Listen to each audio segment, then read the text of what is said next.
Staring at a blackboard full of overlapping geometry and equations usually triggers a very specific feeling.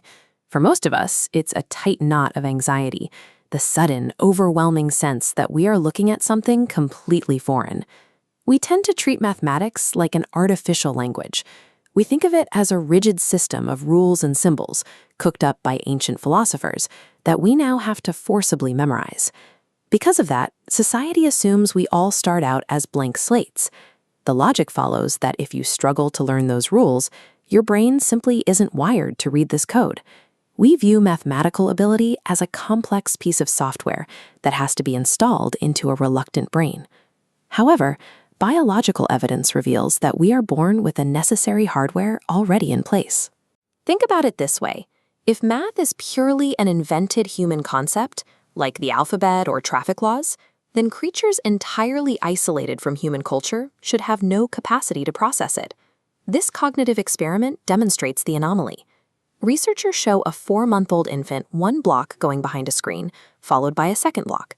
When the screen drops to reveal an impossible result of only one block, the infant stares with prolonged surprise. They know the math is wrong.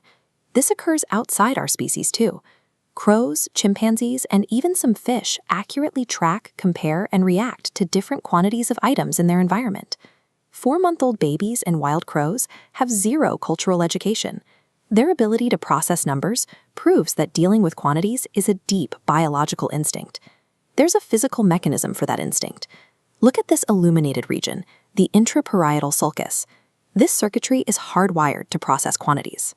Neuroscientists call its function numerosity, our innate perception of amounts, running continuously in our subconscious.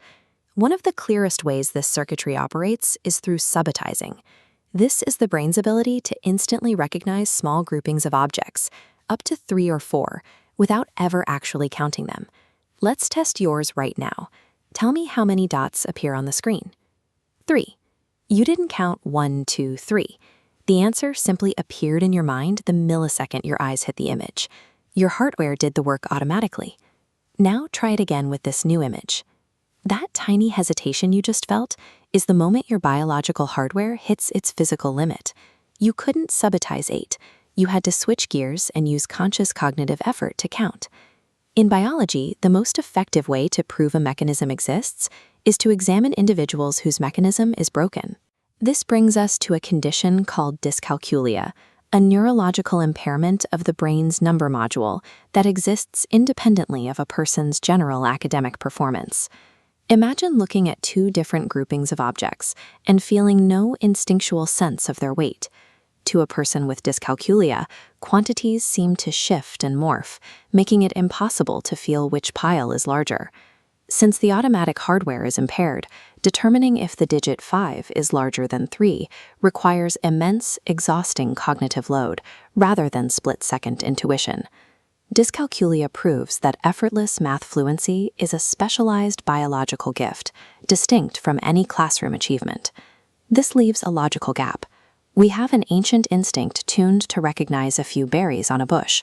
How did humans manage to use that exact same brain to calculate the complex trajectory of a moon landing? This pyramid chart shows the relationship. Our biological numerosity is the foundation. Complex math, like algebra and calculus, is a cultural technology built directly on top of that ancient biological base. We invented numbers and equations as tools to stretch our simple number module far beyond its natural limits. Think back to that frustration with complex math. Struggling with an equation doesn't mean your brain is defective. It means you are pushing your biological hardware to its absolute limit. Barring specific physical conditions, the idea of not being a math person is a myth. Every single human is born with a mathematical brain.